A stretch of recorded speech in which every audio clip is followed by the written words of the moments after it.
नंबर 18 सूरत नूर आयत नंबर 58 सफ़ा 570 अऊज़ु बिल्लाहि मिनश शैतानिर रजीम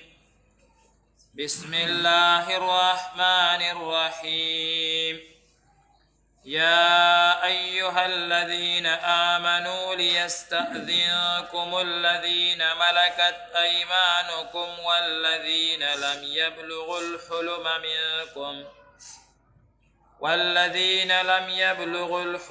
मिनकुम ثلاث مرات من قبل صلاة الفجر وحين تضعون ثيابكم من الظهيرة ومن بعد صلاة العشاء ثلاث عورات لكم ليس عليكم ولا عليهم جناح بعدهن طوافون عليكم بعضكم على بعض كذلك يبين الله لكم الآيات والله عليم حكيم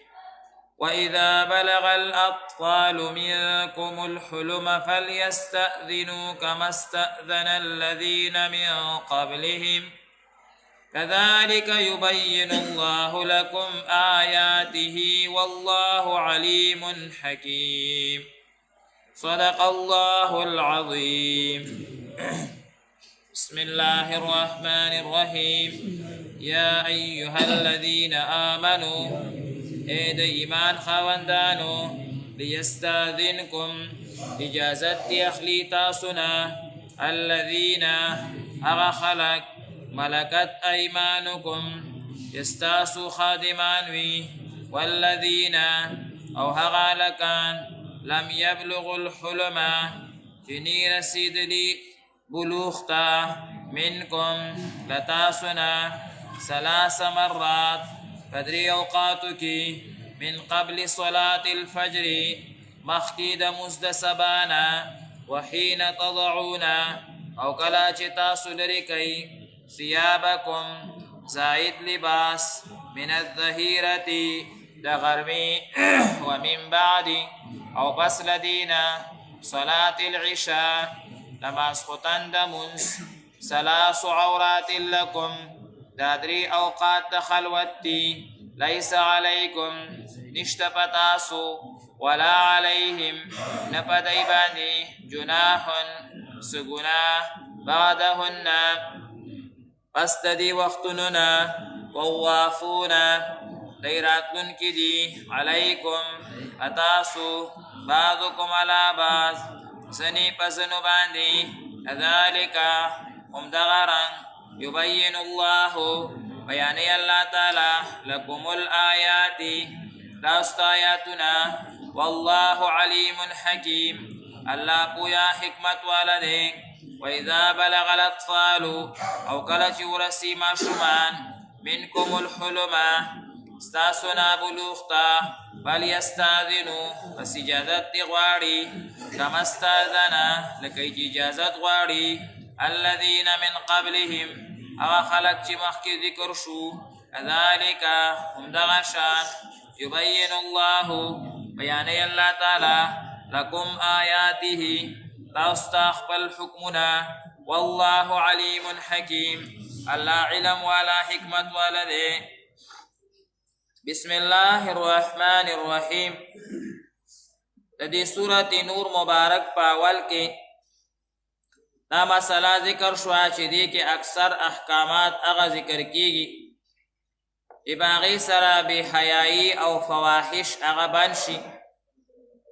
دا غي په مناسبت کې بیا څه احکام د معاشرت هم ذکر شو او څه احکامات د ملاقات او دغه شانتي د زنانو متعلق هم څه احکام اغا ذکر شو زنی احکامات د اجازت اغا شروع شو میاس کې پکې الله تبارک وتعالی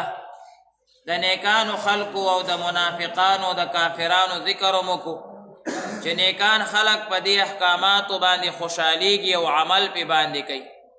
او کله چې یو عمل هغې ته ذکر شي چې دا عمل مه کوئ نو هغه یې نه کوي او کله چې ورته ذکر شي چې دا عمل کوئ نو هغې هغه کول شروع کړي. دا الله تعالی په دې میس کې د دې نیکانو خلقو صالحینو صفات ذکر کا او کم خلق چې دا احکامات نه مني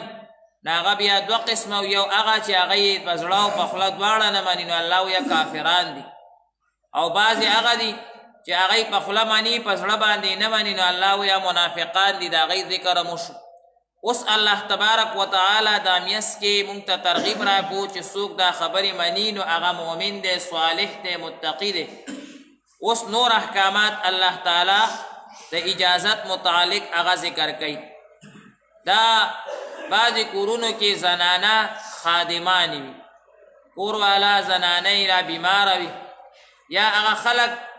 بس د غریبانانو خلکو سره محبت کوي نو په کور کې یو زنانه ساتي و یاره زمونږ خدمت به کوي. مقصد د ډېرو مالدارو دا نه وي بعضې مالدار داسې وي چې هغوی کار نه کوي خو مونږ اکثر مشاهده کړې ده د دې ډېرو مالدارو خلکو دا مقصد نه وي چې یاره مونږ په چا خدمت وکړو. مقصد یې دا وي چې دا یو غریبه زنانه ده نو دا به مونږ کره کار کوي دا څه کار به وي خو څه لوښي به وي یا به له ګوړه واغږي یا به چېرته جامې ووینځي نو داسې 24 ګنټې خو په هغې باندې کار نه کوي. دې زمانه کې اکثر داسې پخوا به غلامانې ښځې وي هغې ته به یې وینځي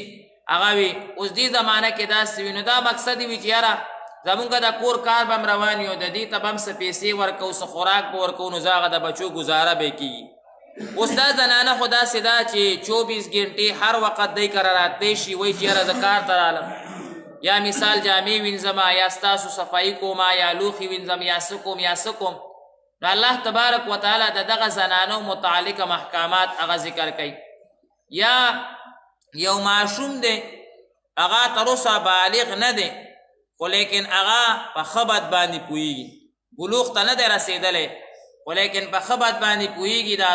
8 کالو دی نو د هغې متعلق الله تعالی احکامات ذکر کوي چې دی داخلیږي نو څنګه به داخلیږي.